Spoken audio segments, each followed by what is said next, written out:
الصمد الذي لم يلد ولم يولد ولم يكن له كفوا أحد، والصلاة والسلام على النبي الممجد والرسول المسدد الذي سمي في السماء بأحمد وفي الأرض بأبي القاسم المصطفى محمد.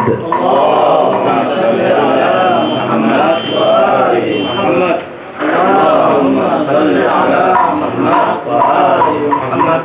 اللهم صل على محمد وآل محمد وأهل بيته الطيبين الطاهرين المعصومين وأصحابه المنتجبين الميامين ومن تبع هداهم إلى قيام يوم المعاد. أما بعد، إخواني رحمكم الله، نحييكم تحية الإسلام، تحية مباركة من عند الله العزيز العليم. السلام عليكم ورحمة الله وبركاته.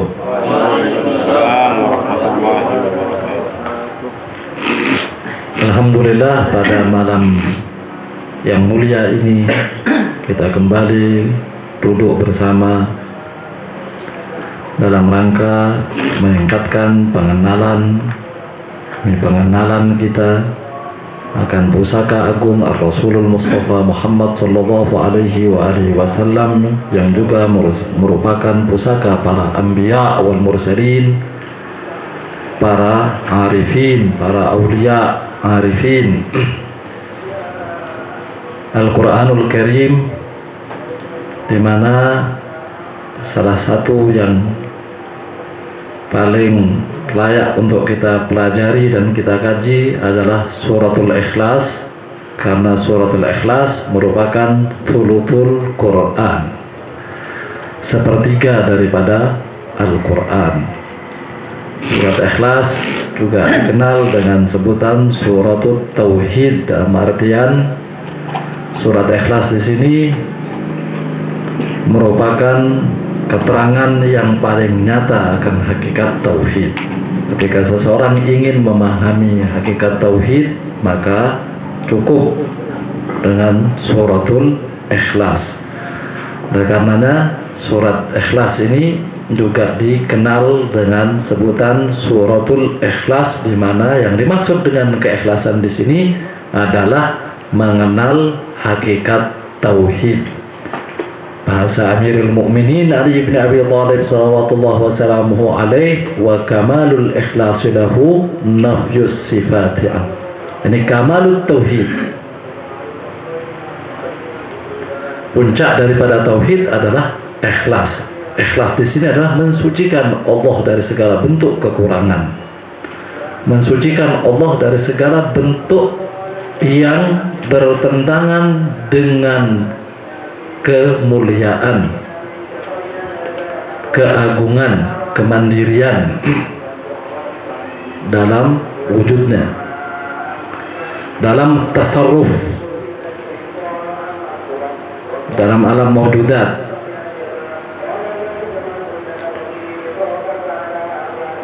Oleh karenanya di situ Amirul Mukminin Ali bin Abi Thalib sallallahu alaihi menggambarkan bahwa kamalut tauhid adalah al-ikhlasu lahu. Dan puncak daripada kita mensucikan Tuhan adalah nafyus sifati'an, membuang jauh-jauh dari mengisbatkan sifat atas Allah.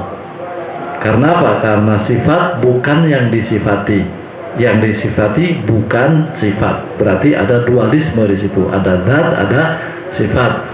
Ini yang dibahas, yang merupakan kritikan kelompok Mu'tazilah kepada kelompok Asy'ariyah ketika mereka meyakini bahwa ada zat, ada sifat. Yani yusbitus sifat ala Allah subhanahu wa ta'ala.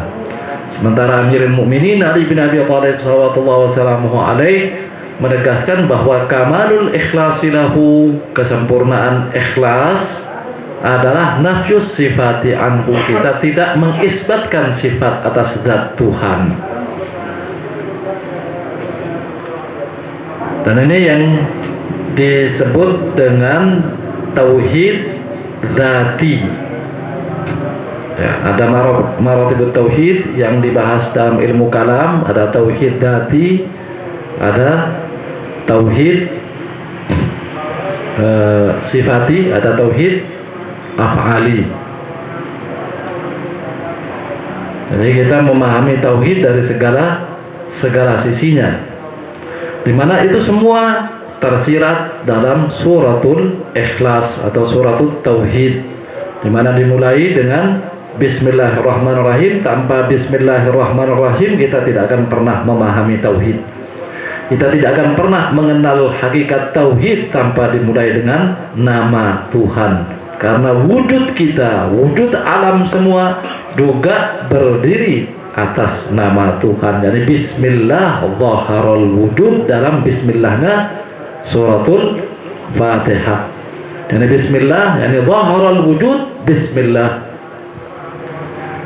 Yani wujud ini nampak ini dengan nama Tuhan. Yani wujud berarti apa? Setiap wujud dalam alam semesta ini merupakan ismun, yani zuhurun ismi dari azamatil haq kita baraka wa ta'ala. Dan karenanya ketika Allah Subhanahu wa ta'ala mau menegaskan masalah ini dalam firman agungnya, awalam yakfi bi rabbika annahu ala kulli syai'in syahid. Shadaqallahul aliyul azim. Awalam yakfi bi rabbik, tidakkah cukup untuk kalian mengenal Tuhanmu, annahu ala kulli syai'in syahid, bahwa sesungguhnya Allah Subhanahu wa ta'ala menyaksikan atas segala sesuatu, saksi atas segala sesuatu. Ketika Allah Subhanahu wa ta'ala merupakan saksi atas segala sesuatu, berarti tidak ada satupun yang lepas dari ihatatil haq kita baraka wa ta'ala. Segala sesuatu wujud Bismillah. Karena apa? Karena ini merupakan zuhurun ismi lillahil wahidil ahad. Merupakan kehadiran ismi dari Allah Subhanahu wa ta'ala yang Maha Esa dari segala sisi. Dari segala sisi Allah Esa. Jadi setelah Bismillahirrahmanirrahim yang mengisyaratkan kepada zuhurnya wujud semua alam mungkinat adalah dengan nama Tuhan, ya, dengan nama Tuhan zaharul wujud. Dengan nama Tuhan ini nampaknya wujud ini ada. Wujudul mungkinat, wujudnya manusia, wujudnya bebatuan, wujudnya langit, wujudnya bumi, wujudnya alam mujarradat, alam ukul, wujudnya para malaikat, wujudnya jin dan lain-lainnya dari alamul mungkinat. Jadi Bismillah itu adalah zuhur Ismillah tabaraka wa ta'ala, di mana Allah Subhanahu wa ta'ala menamai dirinya dalam hal zuhurun ismi di sini dalam lafzul jalalah, di mana Allah Subhanahu wa ta'ala berfirman Bismillah. Ini dalam suratul Fatihah. Nah, Bapak kita ulang lagi, Bismillah dalam suratul Ikhlas dalam rangka berhubungan dengan ma'rifatut tauhid. Kan ini ketika wujud kita, zuhurnya wujud kita lahir daripada Ismullah yang merupakan zuhur Ismillah tabaraka wa ta'ala, maka ilmu kita pun tidak lepas dari Ismullah tabaraka wa ta'ala. Kita tidak bakal bisa mengetahui sesuatu tanpa zuhurun ismi di sini. Mengenal diri, mengenal alam semesta, mengenal rahasia demi rahasia yang ada dalam alam ciptaan, mengenal rahasia demi rahasia yang ada dalam ciptaan kita sendiri, ciptaan manusia. Itu Bismillah. Tanpa Bismillah, tidak bisa kita mengenal diri kita, apalagi mau mengenal hakikat tauhid. Yani Bismillahirrahmanirrahim, yani a'riful haq Bismillah tabaraka wa ta'ala. Aku mengenal Tuhan, mengenal hakikat tauhid dengan apa? Dengan nama Allah Ar-Rahman Ar-Rahim. Rahmaniyah dan Rahimiyah Allah yang ada dalam Bismillahnya suratul Ikhlas dengan Bismillahnya di suratul Fatihah juga berbeda artinya. Rahmaniyah dan Rahimiyah ini berhubungan dengan anugerah Allah Subhanahu wa ta'ala yang merupakan bentuk rahmaniyah dan rahimiyah Allah kepada umat manusia adalah manusia ini Allah buka pintunya untuk mengenali sesuatu di luar dirinya dan di dalam dirinya. Ini pengetahuan internal dan pengetahuan eksternal.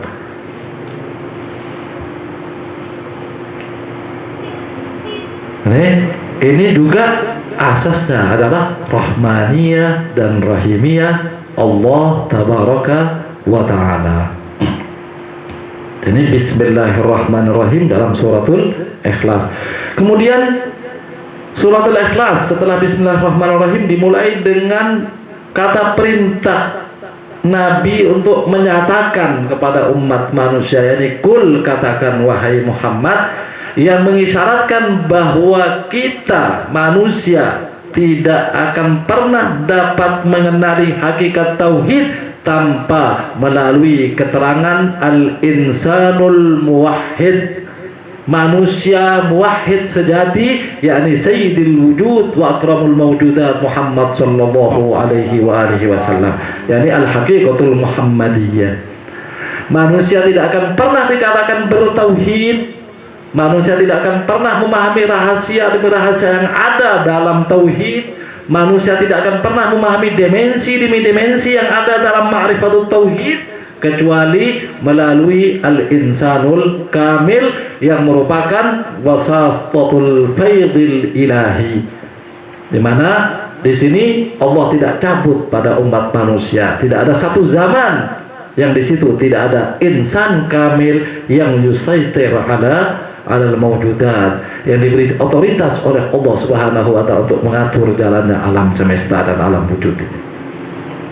Di mana saat ini adalah imam zaman kita. Tidak tahu ikhwan-ikhwan sudah hafal enggak 40 hadis sahih zaman.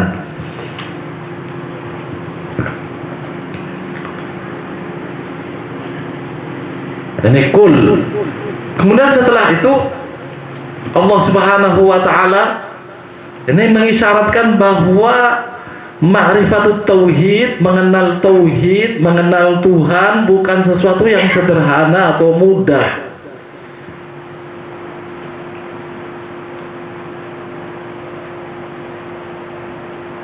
Sederhana, ya sederhana. Tapi dalam kesederhanaannya itu juga sulit bagi kita untuk menjangkaunya. Sederhana. Ya, sederhananya adalah ketika kita mengikuti apa yang disabdakan oleh a'immah ahlul bait alaihi wassalatu wassalam. Cukup kalian bisa dikenal, cukup bisa kalian bisa dikategorikan mengenal Tuhan ketika kalian mengakui bahwa Tuhan tidak bisa dikenali. Jadi ghayatul ma'rifah. Puncak kita mengenal Tuhan ketika kita meyakini Tuhan tidak bisa dikenali. Karena ketika Tuhan bisa dikenali berarti Tuhan itu adalah sesuatu yang terbatas. Bahasa bisa dikenal itu ketika ada alamatnya, ada tanda-tandanya. Ya. Jadi Allah Subhanahu wa ta'ala adalah zat yang maha mutlak. Ketika zat yang maha mutlak berarti tidak dapat dikenali oleh siapapun dan oleh apapun. Nah, ini yang ada pada munajat ahlul bait alaihi wassalatu wassalam, ya man la ya'lamu ma huwa illa huwa. Wahai zat yang tidak mengenalnya kecuali dia. Ya, dia yang mengenal dirinya. Dalam hadis qudsi dijelaskan kuntu kanzan makhfiyan. Aku ini merupakan sumber dari segala keagungan, dari segala kemuliaan, dari segala kekuasaan, dari segala kebesaran, makhfiyan yang tersimpan.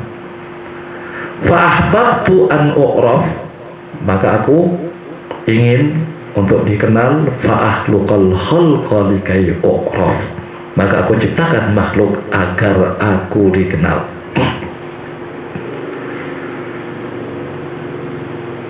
Dikenal oleh siapa? Ya. Agar aku dikenal oleh siapa? Maksudnya pengenalan di sini ketika pengenalan itu berhubungan dengan Tuhan berbeda dengan pengenalan yang berhubungan dengan makhluk. Yang mengenal Tuhan itu ketika kita katakan mengenal Tuhan, makanya kita tidak mudah untuk mengumbar kata al-arif billah, ini orang mengenal Tuhan. Tidak semua orang yang alim itu arif billah. Beda orang yang alim dengan orang yang arif. Kita tidak mudah dan tidak gampang mengakui seseorang ini sebagai al-arif billah. Kenapa? Karena setiap lafaz yang keluar dari kita akan dipertanggungjawabkan oleh Allah. Kalau salah kita, dari mana kita mengatakan fulan itu arif billah? Fulan. Orang yang mengatakan arif billah adalah orang yang wasil, orang yang sudah sampai dalam perjalanannya minal khalqi ilal haqq. Perjalanan pertama umat manusia ini dari alam makhlukat, dari alam nasud sampai kepada alam lahud, sampai kepada alam al-ahadiyah, memahami hakikat ahadiyah, keesaan Tuhan. Itu baru dikatakan arif. Itu pun arif dalam tanda kutip. Jadi belum benar-benar arif orang ini. Yang sudah wasil ini belum benar-benar arif, kecuali dia berhasil dalam perjalanan keduanya. Ini ada 4 perjalanan umat manusia menuju Tuhan. Nah, ini yang dibahas dalam hikmah muta'aliyahnya Mullah Sobro. Jadi al-arif billah. Maka dari itu Allah Subhanahu wa taala dalam memerintahkan nabinya Muhammad sallallahu alaihi wasallam dalam surat Ikhlas untuk mengenalkan tauhid kepada umat manusia, Allah Subhanahu wa taala menggunakan dhamir sya'an. Di mana dhamir sya'an ini juga merupakan duhuru ismillahil a'zam, yakni huwa, di mana huwa di sini kembali kepada hak. Ya. Jadi kemarin saya tugasin Pak Adi untuk menghitung angka dari huwa sama Allah, di mana Allah di sini juga asas daripada hurufnya adalah hak. Dua-duanya adalah hak. Hak angkanya 5 dan mengisyaratkan kepada 5 manusia arif yang Allah Subhanahu wa taala abadikan dalam Al-Qur'an dalam ayat At-Tathhir, yakni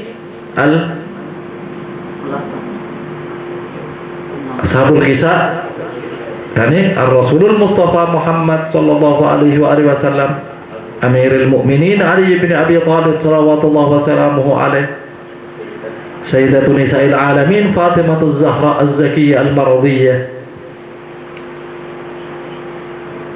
Sayyidina Al-Hasanul Mujtaba, dan lahirnya pada bulan suci Ramadan, ini nisfu Ramadan. Kemudian Abu Abdullah Al-Husain alaihi salatu wassalam, ini adalah nuqtatu ba'il basmalah dalam suratul Fatihah. Ini adalah titik inti daripada ba'nya bismillahirrahmanirrahim yang berhubungan dengan alam ciptaan. Laulahum lama khalaqallahu al-aflak. Tanpa mereka Allah tidak akan pernah menciptakan makhluk-makhluknya. Ini nuqtah ba'il basmalah, yakni 5 ini.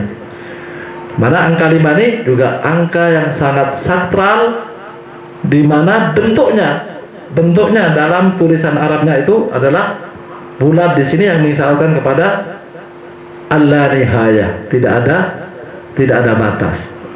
Ini huruf haknya sampai bentuknya itu mengisyaratkan ke situ. Mana situ huruf Allah, jadi huwa di situ yang mau dikenalkan, yang merupakan maqamu ghaibil ghuyub la ya'rifuhu illa huwa, ya man lam yazal huwa ya man lam yazal huwa.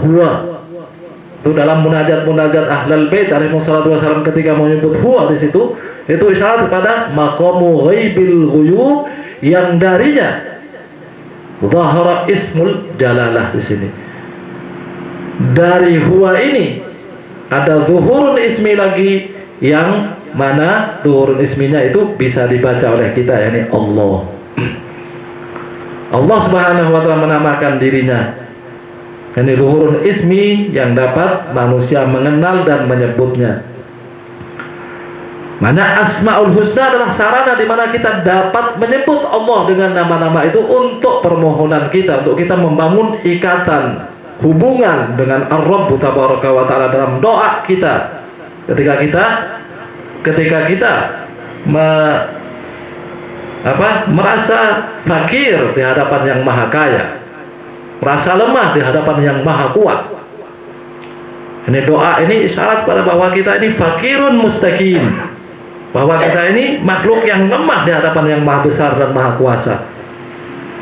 Dari itu ya man la ya'lamu ma huwa illa huwa, atau ya man lam yazal huwa lahu mulkus samawati wal ard. Ini dari huwa ini tercipta langit dan bumi ini, pemilik langit dan bumi. Maliki yaumiddin, pemilik daripada yaumuddin. Jadi huwa adalah dhamir sya'an yang mengisyaratkan pada keagungan dan kebesaran. Ini bukan dalam rangka kata ganti orang ketiga supaya tidak ada problem gramatika seperti yang saya sampaikan malam tadi. Yang sulit kita jawab. Yang berfirman siapa? Kul. Yang berfirman Allah Subhanahu wa ta'ala. Kul, katakan. Yang menerima firman siapa? Yang menerima firman adalah Muhammad Sayyidul Wujud, Muhammad sallallahu alaihi wasallam. Yang mau dikenalkan siapa di situ? Masa orang ketiga?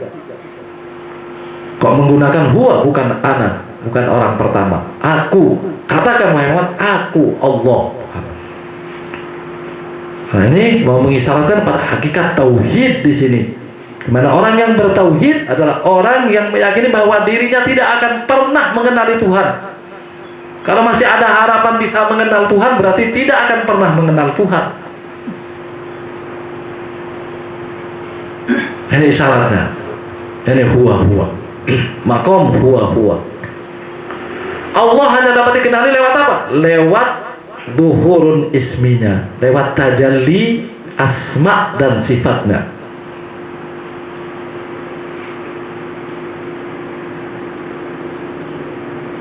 Di mana zuhur ismi awalnya adalah lafzul jalalah yang dimulai dengan Bismillahirrahmanirrahim di surat Al-Fatihah, kemudian Bismillah di surat Ikhlas, kemudian di awal keterangan tauhid di surat Ikhlas juga dimulai dengan lafzul jalalah, karena huwanya tidak bisa dipahami. Huwanya di sini dianya, dia adalah dia, di mana tidak ada seorang pun dan satu pun yang dapat mengenali dia kecuali dia. Itu bahasanya. Huwa alladzi arafahu huwa wala ahada ya'rifuhu illa huwa. Itu bahasanya. Tidak ada satu pun yang dapat mengenali Tuhan. Berarti yang dapat dikenali apa? Zuhurun ismina, yang di situ adalah lafzul jalalah, yakni Allah. Kenapa lafaz Allah ini jadi lafzul jalalah? Banyak pembahasan. Allah ini dari asal kata dari apa? Ketika kita kembali kepada ahli lughah, ahli bahasa, kembali kepada pakar linguistik, pakar bahasa ya, lughah mufradat. Ya. Anak agak jauh dikit biar anak tidak pakai bahasa linguistik segalanya. Jadi ketika kita kembali kepada pakar bahasa Arab, pakar mufradat Arab, ketika mereka membahas tentang Allah, dari mana ini asal katanya? Ada yang mengatakan dari aliha, ada yang mengatakan dari walaha. walaha yalihu.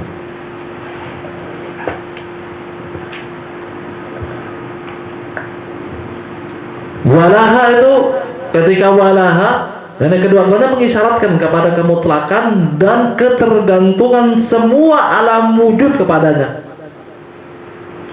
Ini lafzul jalalah ini mengisyaratkan kepada kemutlakan kekuasaan, keagungan, kesempurnaan Tuhan. Mengisyaratkan kepada azaliyah Tuhan. Mengisyaratkan kepada keabadian Tuhan. Ini lafzul jalalah. Ya. Mengisyaratkan kepada ketidakterbatasan Tuhan. Ketika kita mengatakan ketidakterbatasan Tuhan, berarti apa? Berarti tidak terbatas dengan tempat, tidak terbatas dengan zaman.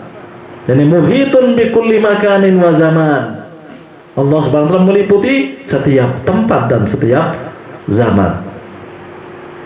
Tidak ada zaman dan tempat dalam kamus ilahi. Dalam kamus ilahi tidak ada kata tempat atau zaman. Makanya pertanyaan di mana Tuhan itu pertanyaannya yang salah. Tuhan tidak mengenal mana dan di mana kemana ada. Karena itu hanya berkaitan dengan sesuatu yang bertempat, sehingga ada kata mana.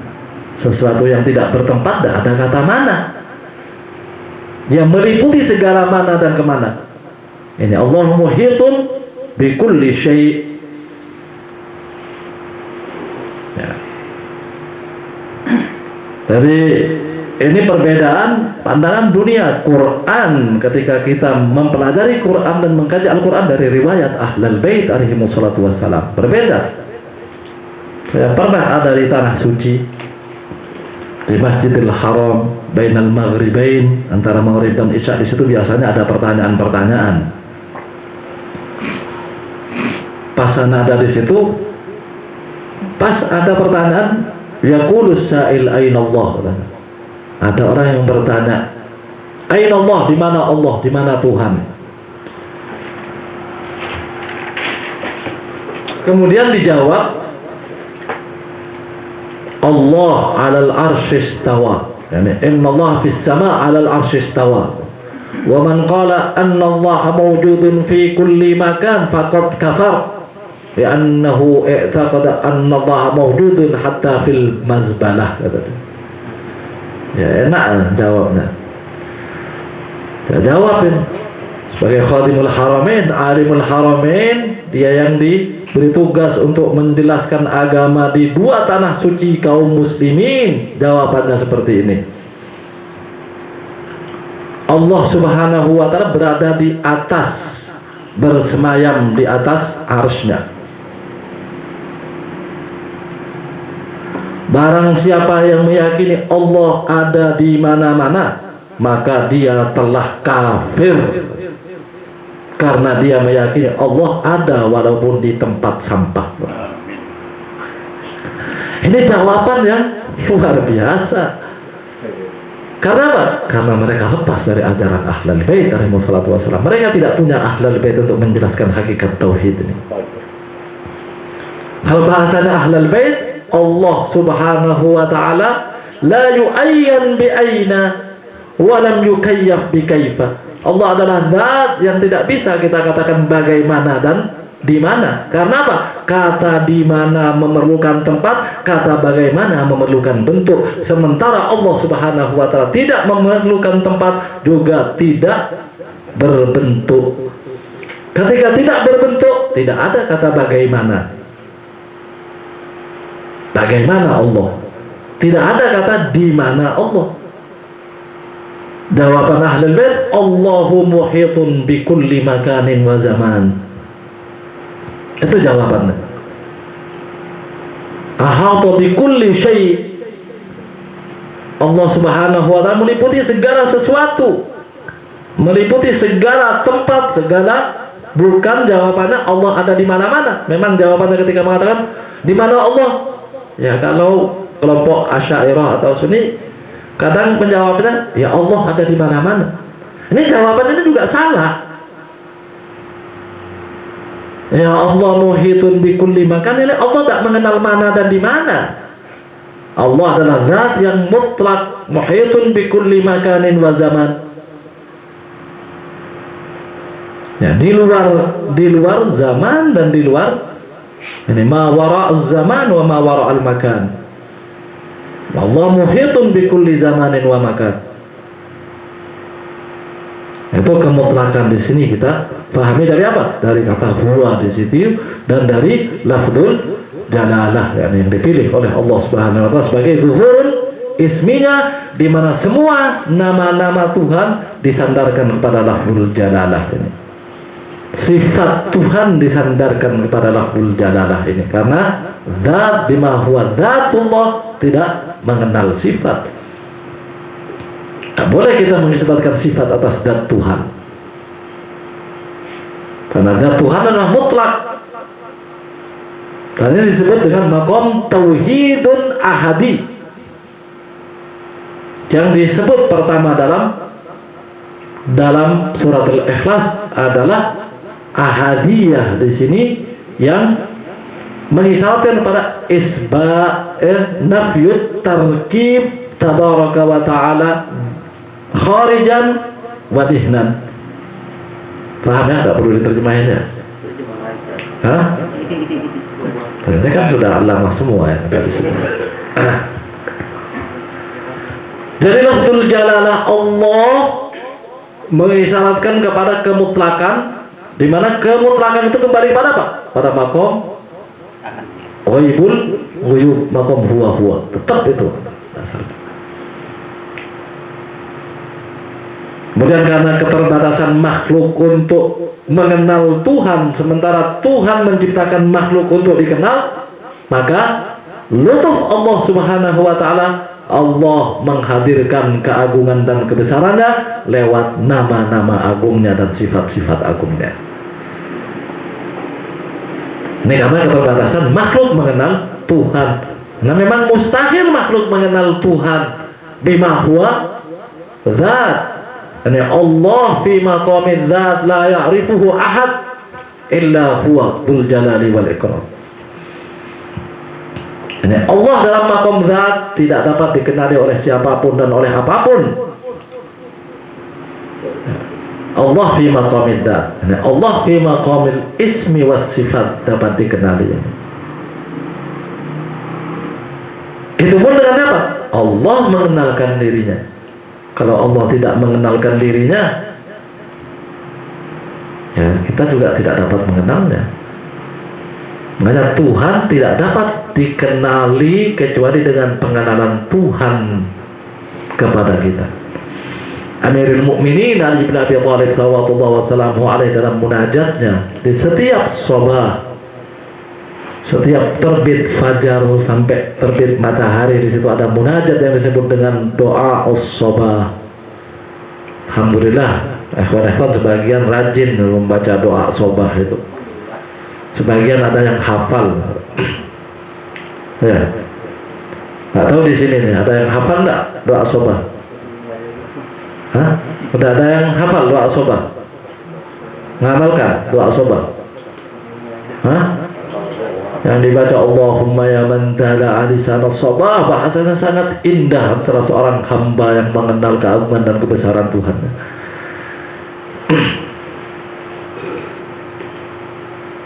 Ya man dalla ala dhatihi bidhati, wahai zat yang menunjukkan untuk mengenal zatnya, hanya zatnya sendiri.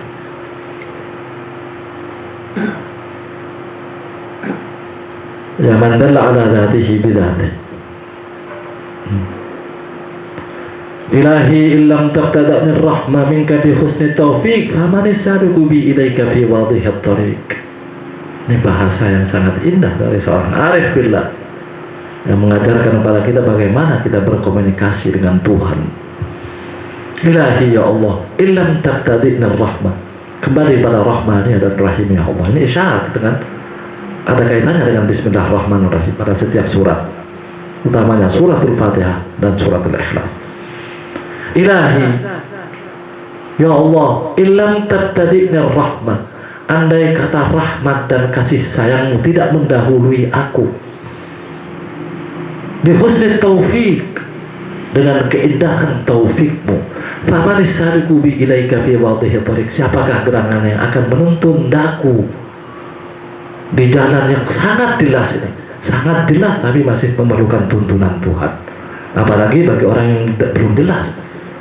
Ini bagi Amirul Mukminin sudah sangat jelas jalan menuju Tuhan itu, tapi itu pun masih perlu tuntunan ilahi.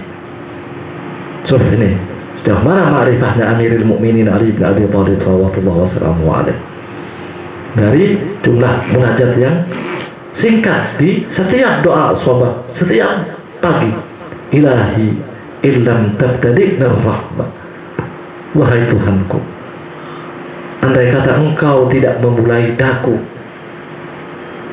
dengan kasih sayangmu, bihusni taufik, dengan memberikan tuntunan taufik yang indah, faman isariku bi ilaika fi wadhihi tariq, siapakah gerangan yang mampu menuntunku di jalan yang sangat jelas ini, jalan menuju Tuhan, jalan yang sangat jelas menurut pandangan Amirul Mukminin. Itu pun masih perlu tuntunan Tuhan, karena memang mustahil mengenal Tuhan tanpa tuntunan Tuhan, tanpa taufik dari Tuhan ini mustahil. Orang yang mengatakan kenal Tuhan tanpa tuntunan Tuhan itu orang sombong dan berarti tidak mengenal Tuhan. Dapat dipastikan orang itu tidak mengenal Tuhan, kalaupun punya karomat dan lain-lainnya, kalaupun punya kedunilan, karena kedunilan tidak harus bersumber dari Tuhan. Orang yang mengetahui ilmunya dapat melakukan sesuatu. Penemuan-penemuan ilmiah banyaknya bukan orang yang bertuhan yang menemukan. Apa bisa dijadikan ukuran? Ya. Karena rahmat Allah wasi'at kulla syai'. Allah telah memberikan sunnah. Ketika orang berjalan sesuai dengan sunnah Tuhan, dia mengakui keberadaan atau tidak, ya tetap dia mendapatkan konsekuensi daripada apa yang dijalani. Ya, seorang yogis bisa mendapatkan sesuatu dari tujuannya dalam praktek yoganya. Karena itu juga berhubungan dengan kemampuan internal rohani manusia, dan setiap manusia mempunyai itu, baik manusia mengakui penciptanya atau tidak. Ini tidak jadi ukuran. Artinya orang bisa dikatakan mengenal Tuhan ketika makin tinggi ma'rifahnya kepada Allah, makin tawadhu dia, makin merasa kecil di hadapan, itu dapat mengenali rahasia demi rahasia dari keagungan dan kebesaran Tuhan. Amirul Mukminin contohnya di sini. Siapa Amirul Mukminin Ali bin Abi Thalib? Amirul Mukminin babu ilmi Rasulullah sallallahu alaihi wasallam. Amirul Mukminin adalah pintu dari kota ilmu Rasulullah sallallahu alaihi wasallam. Dia mengatakan, "Faman sadiqu bi ilaika fi wadhihi tariq." Kalau engkau tidak memulai aku menuntun hamba ke jalanmu, siapakah gerangan yang mampu menuntunku? Padahal jalannya menurut Amirul Mukminin sudah jelas. Kejelasan jalan tidak menjamin orang itu berjalan di jalan tersebut. Apalagi bagi orang yang masih remang-remang jalannya. Orang yang sudah berada dalam nur, dalam cahaya, dia tambah mengenal bahwa sedetik pun dia tidak mampu untuk tolak dengan Tuhan, untuk berpisah dengan Tuhan. Sedetik pun dia tidak mampu untuk tidak mendapatkan taufik dan imdad ilahi. Ini ikatan antara seorang hamba dengan Tuhan. Semakin tinggi nilai ma'rifah seseorang, semakin dia merasa bahwa dia adalah makhluk yang dari segala sisi tergantung kepada taufik, tergantung kepada iradah dan kehendak ilahi. Ini dari Allah, dari kata aliha. Aliha ini adalah sesuatu yang membingungkan. Ya, kata-kata membingungkan di sini adalah mengisyaratkan kepada kemutlakan. Orang ketika mau berpikir tentang Tuhan, tentang zat Tuhan, ya gila, nggak bakal mampu, nggak bakal menjangkau, akan bingung. Nah, sumber wujud mutlak ini dari alihah Allah. Yang mengatakan bahwa Allah dari waliha, ya waliha ini artinya adalah orang sesuatu yang dituju, sesuatu yang dapat menjadi gantungan, ya, walihun, sesuatu yang dapat dijadikan tempat kita meminta, tempat kita memohon. Ini juga berarti apa? Ya, mengisyaratkan juga kepada kemutlakan dalam artian yang dapat menolong, yang dapat membantu ada Tuhan. Dimana asas daripada hurufnya di sini adalah hak yang angkanya adalah 5. Ya, mengisyaratkan kepada 5. Ya. 5 hak itu hurufnya 5, angkanya juga 5. Angkanya 5. Ya, hak itu gini kan bentuknya. 5 dalam bahasa Arab juga gini. Angkanya 5. Yang mengisyaratkan pada apa? Wahid, ahad dari segala sisi. Ini satu dari segala sisi, mutlak dari segala sisi. Jadi mutlak dari segala sisi. Ini kalau difahami, ya, orang yang memahami rahasia angka dan huruf, nah intinya huruf adalah hak. Intinya huruf adalah hak, bukan wawu. Hak. Karena lafzul jalalah diambil di sini untuk mengisyaratkan kepada inti huruf ini. Jadi alifnya dibuang masih bisa dibaca. Lillahi ma fis samawati wa ma fil ardh. Lam pertamanya dibuang masih bisa dibaca. Lahu ma fis samawati wa ma fil ardh. Ya, lam akhirnya dibuang. Jadi huwallahu ahad. Dia Allah Ahad, Maha Esa. Ini pun kalau kita mau mencari tahu rahasia daripada lafzul jalalah, ya insya Allah trainingnya ini tidak bakal selesai sampai 2 tahun. Kita mau bahas tentang Allah dari segala sisi. Misalnya lafzul jalalah, kita membahas lafadznya aja. Apa yang pesan-pesan apa yang tersimpan dan tersirat dalam lafaz jalalah ini. Oleh karena waktunya sebentar, maka training malam ini kita cukupkan sampai kepada Allah di sini, di mana insya Allah malam besok kita bahas tentang ahad. Ahad ini sifat Allah atau sifat huwa? Yang mana ada pertanyaan. Ahad ini bisa dikatakan sifat daripada Allah atau huwa di sini. Ini insya Allah kita bahas pada training berikutnya. Untuk malam ini ya silahkan pikir sendiri, dan besok malam ana minta jawabannya. Wa ma taufiqi illa billah, alaihi tawakkaltu wa ilaihi unib. Wassalamu alaikum warahmatullahi wabarakatuh.